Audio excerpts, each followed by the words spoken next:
নমস্কার। আমার সমস্ত গুরুজন এবং আমার ভাই বোনদেরকে জানাই শুভ শারদীয়া প্রীতি ও শুভেচ্ছা। শারদীয়া দুর্গোৎসব উপলক্ষে আজ আমি এবং আমার বান্ধবী পাপড়ি চক্রবর্তীর নিবেদন আমার নিজ স্বরচিত কবিতা মা আমার প্রকৃত দুর্গা। আশা করি আপনাদের ভালো লাগবে। কোনো ত্রুটি হলে অবশ্যই ক্ষমা করবেন।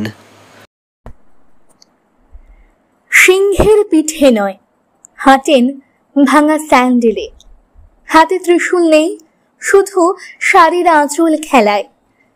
মহিষাসুর নয়, তিনি লড়েন অভাবের সাথে।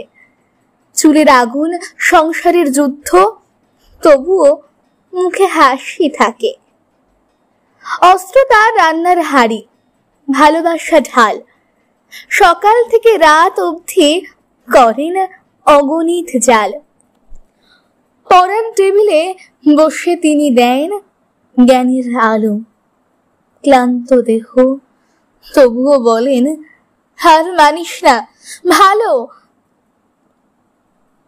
মন্দিরে যাই না আমি, পুজো করে ঘরে, কারণ প্রকৃত দুর্গা মা থাকেন আমার কাছে সারা বছর ধরে। দুর্গে দুর্গতি